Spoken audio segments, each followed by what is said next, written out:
All right, ladies and gentlemen, so I came across one of the probably funniest articles that I have seen in quite a while, and this one comes to us from IGN because, of course, it comes to us from IGN. And who does it come to us from? Rebecca Valentine, because, of course, it comes from Rebecca Valentine. So she has a consistency of giving us some of the most ridiculous articles that we ever read, and that's okay. At least she's consistent with that, but that's besides the point. There is an article here, and the entire article is trying to paint Alan Wake 2 as a success, while also admitting that Alan Wake 2 is literally not a success. By definition of the word, she's still trying to paint this game as a success. And keep in mind, they have been trying to paint Alan Wake 2 as a success for the last year. They continue to do it, and all the evidence is showcasing the complete opposite narrative. I am never going to financially recover from this.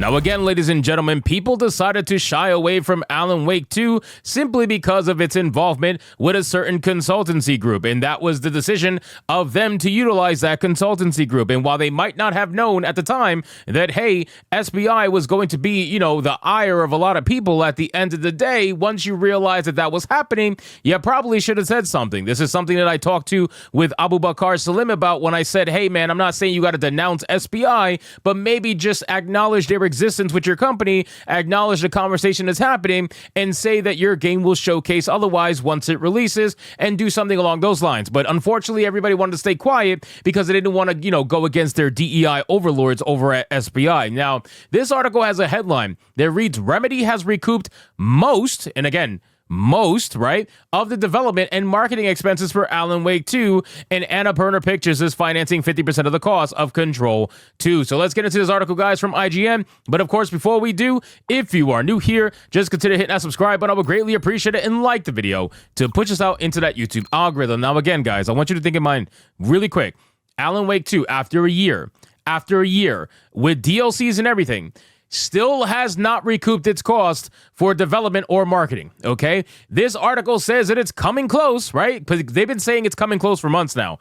This one now is, it's coming close, we promise, and they still haven't recouped it. But they're going to try to say it's a success, so let's watch this and read it. Alan Wake 2 continues to be a success for Remedy. Stop right there. This entire article is now null and void, right? This entire article is now null and void. How is that possible? Well, quite simply, look.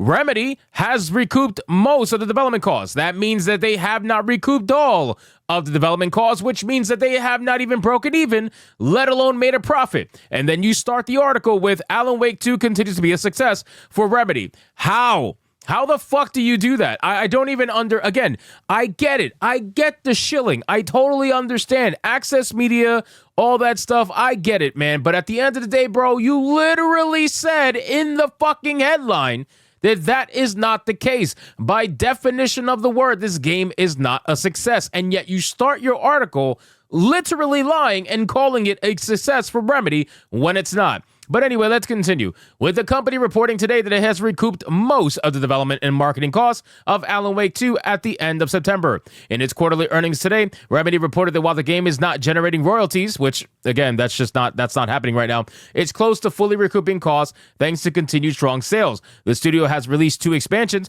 for Alan Wake 2 this year that have likely helped: Night Springs and more recently, The Lake House. Then it says that Alan Wake 2 shifting to generating royalties seems inevitable and will likely be a big deal for Remedy. It's the company's fastest selling game so far, selling 1.3 million copies as of March 20 of this year. Currently, the company's only major sources of ongoing revenue are sales of Control and older Alan Wake games. How sad is it that your entire company must rely on older games to keep you alive while your newer modern game fails? Like, isn't that amazing to me? Like, you guys are waiting for this game to become profitable. And sure, maybe at some point Alan Wake 2 will become profitable, but how long do you have to fucking wait before your game becomes profitable? By this time, you're going to come out with your next game. You know what I mean? Control 2. Now, I will say one thing. I didn't realize that Control 2 was going to be partnered with Annapurna Studios. I didn't realize that. That's kind of good and bad, and I'll explain why. So Annapurna is, I would say it's a little bit easier to work with than their previous publisher in terms of limitations, restrictions, and stuff like that. I gotta imagine it's probably easier to work with them. However, Annapurna, if you guys forgot, just had an absolute fucking meltdown and everybody quit the company. Everybody except for the CEO and one other person quit the company. They lost all their staff, all their, like everything. They lost everything. And they basically are trying to reestablish themselves. So I gotta imagine that it's gonna be very interesting to see this relationship between Alan Wake 2 and Annapurna play out on screen for us, considering what's been going on with that actual studio. Fortunately, it's getting infusions of cash from partner companies for the purpose of developing more games. For instance, Annapurna Pictures recently entered into a partnership with the studio that will fund 50% of the development of Control 2, while Annapurna creates film and TV spin-offs of Control and Alan Wake. Remedy reports that Control 2 development is on track to full production in 2025, with a number of critical features already implemented. As for Remedy's other games, really quick, I just want to say something. So I actually liked the first Control. I thought the first Control was a pretty damn good game. I enjoyed the character and I enjoyed the overall setting and the way that they kind of tied everything together, even if it's slightly. I really enjoyed it. So I'm actually kind of excited to see a Control 2. And considering that it already featured a female protagonist, at least I know they won't fuck it up in the sense of having to find a way to make it into a female protagonist game when it was originally a male protagonist one. At least I don't have to worry about it with this particular game. So I will most likely check out Control 2 as long as there's nothing super egregious about it. I'll definitely play the game because I really like the first one.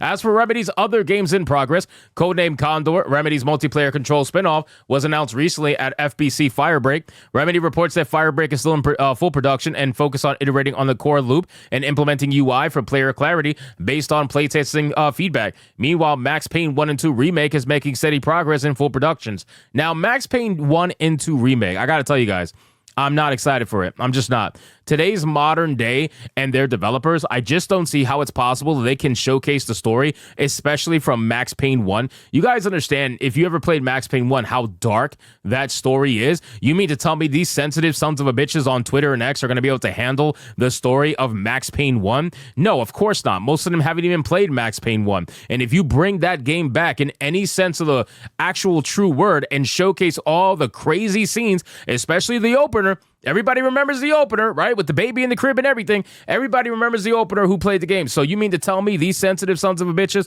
are going to be able to handle Max Payne 1 and 2? Yeah, I highly doubt that, bro. I really do. So I'm not excited for Max Payne 1 and 2. I'm going to have to see some gameplay before I even get anywhere remotely close to excited. But I got to imagine that modern day Remedy is probably not going to be able to deliver on what made Max Payne 1 and 2 so damn good in the first place. So anyway, guys, thank you so much for watching this video. Hope you did enjoy it. If you did, consider leaving me a subscribe. I would greatly appreciate it. Don't forget to like the video, comment, let me know what you thought, and I'll see you guys on the next one. Hypnotic out.